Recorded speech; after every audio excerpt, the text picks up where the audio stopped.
angels, it's Hailey Reese, and welcome back to my YouTube channel. I am so grateful that you are here, and I hope that you are having an absolutely beautiful morning, afternoon, or night. Whatever it is for you when this video finally reaches you. And whatever universe we're in, I am glad we are meeting here in the same one. Today we are diving into yet another glitch in the matrix, perhaps overlapping of a parallel universe or another dimension. Whatever it is, this experience is absolutely mind-blowing and just may have you up at night thinking about it. Not just this, but perhaps looking closer at your own life. Basically, a couple of days ago, I read a comment on Reddit that sent me down a rabbit hole. This comment read, "Oh, the magic of objects reappearing. I think there is even a subreddit about it. How odd that they may be found in a different dimension for a while." Something about this comment really stuck out to me and just got my brain going. The comment was in reference to an experience where the writer couldn't find their remote for some time, even turning to FaceTiming their family for some sort of visual help in locating it. The remote would be found in a completely obvious place. And this place had been checked multiple times, both by the individual looking in person and their mother and brother as well. The idea of us losing items and then these items reappearing in a parallel or alternate dimension was really, really intriguing to me. I mean, how often do we truly find ourselves in overlappings of timelines or a glitch in the matrix, if you will? Many people have found an item which they should only have one of twice, holding a duplicate in their hands with absolutely no explanation as to how it got there. Others have found items that they haven't had with them physically for years, but then all of a sudden there it appears, almost seemingly out of thin air. These experiences can make you feel absolutely crazy, and one could argue that perhaps you are just going crazy. Except these aren't rare occurrences at all. Turning to the internet, it only takes a simple search to end up down the rabbit hole, exploring worlds that may look like ours, but aren't actually our current worlds. And once you go down this rabbit hole, you basically learn that there may just be an infinite number of worlds in which alternate versions of us exist. Imagine it out there somewhere, you're living your dream life with your dream job, but perhaps you're in that world right now. In another world, you may have chosen a darker path. And again, like I said, the possibilities really are infinite. And yet, somehow it seems that these worlds don't always keep their distance from one another. It appears that these worlds can blend and swap and intertwine in some way. And sometimes, somehow, it seems that we may just be able to catch it or notice it. I mean, I went deep down this rabbit hole. In one occurrence, a woman found a piece of her nail with her recent current nail design, except the piece that she found was broken on the floor. And as she looked down to her hands, her nails had never been broken. So how is it she found a piece of her exact nail design that was broken when her nails had never been broken? Keep in mind, the design was specific to her nails, and therefore it wasn't just a solid random nail that she discovered. How could that be possible? In another instance, a man lost an item on vacation that would reappear years later, seemingly out of thin air, with no possible explanation. Even if there had been an explanation, it wouldn't have made sense. How does an item that you lost in another country years before just suddenly appear. These experiences are becoming more and more frequent, and yet somehow we've not gotten any closer to a solid explanation. The answer as to what exactly is going on in these experiences really depends on who it is that you're asking. So I wanted to dig even deeper to find experiences that could bring us closer to the truth, though I am certain that the answers go far beyond human comprehension. Today we explore another case of two worlds overlapping, though in this experience it seems as though the subject may have been writing a version of themselves somewhere else, somewhere in another alternate dimension or reality. This case will bend, confuse, and ignite something in your mind. If you're like me, you may just stay up at night trying to piece together the puzzle to understand what's happening and why these experiences are becoming more frequent. In order to find this case, I had to dig deep. So buckle up, because this is one hell of a ride. This case begins in Canada with a man named Jackson. Now, Jackson's real name, precise location, and occupation have been kept secret as he worries what going public with this experience would do to his personal life and reputation at work. Jackson saying, "I know what I saw, and I know what will eventually be uncovered, I'm sure. I have to share what I went through, but I don't want this to become my whole life. I certainly don't want to lose my family or job over this either." This goes deeper than just some conspiracy, and I get why categorizing someone as crazy and institutionalizing them is easier than trying to explain what happened. I hope you don't believe me less because I won't say my real name or my job. Not that any of that really matters. I am, by all accounts, a normal guy. I will share this story because if I don't, well, let's just say I feel I have to. And then I will spend the rest of my life acting out the normal we are all supposed to pretend we are. When Jackson was asked if others knew about this, specifically those who know most about our world, his radio silence spoke volumes.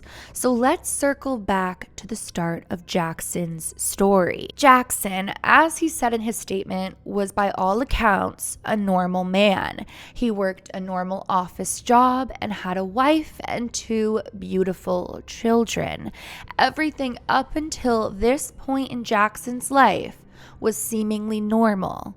Nothing about his job is special or unique, and his family was actually not spiritual or religious at all. Jackson describes himself as someone who is not a conspiracy guy, not a spiritual guy, and definitely not someone who gave much thought to any sort of life after death. Jackson was a very matter-of-fact man who raised his kids in accordance with this. Matter of fact meaning what you see, you believe, and anything other than that, well, it's simply just a theory. Jackson began noticing for a couple of weeks that little things within his life and in his home were strange. But he kind of just chalked it up to being overtired, overworked, and stressed with the holiday season quickly approaching. He was taking some overtime shifts at work, and he just found that his overall mood was strange. But still, little details of his life weren't necessarily adding up. Little things started to change, maybe even more than I noticed at first, because usually I don't notice much. But on my way out the door, I did notice that my black leather briefcase was now brown. Not like a faded from black to brown, completely brown, a deep, recognizable brown. I wouldn't have thought it was mine if all the things weren't inside of it as usual. But they were, the way that I would put them inside. My wife acted like I was being funny and kissed me as I left. Even my coworkers laughed. I thought my strange day would end there when a familiar desk was replaced with a new face. I didn't know her too well, but that smiling woman was always there to greet us on our way into work, and now it was a man. but everyone acted like this was normal when I tried to bring it up. This wasn't normal, and everyone somehow looked at me like I was sick. That night, Jackson would return home and bring up the instance to his wife, who would also look at him like he'd bumped his head or he was sick. He would further try to prove to her that they had in fact known of her when he explained that they'd made cookies for the girl and her children that previous Christmas.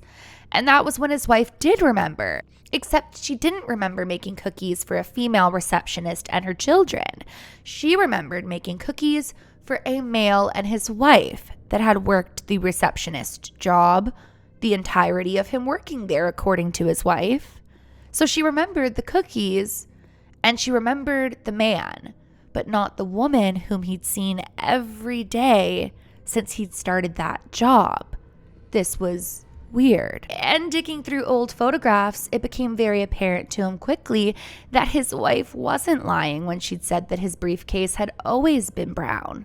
In every single photo, there he was, stood with a brown briefcase. Bizarre. Little things started to become stranger and stranger, and he started to scare himself. When he went to retrieve his keys later on, he would look down and recognize that the soccer ball keychain that his son had given him the year before was also missing.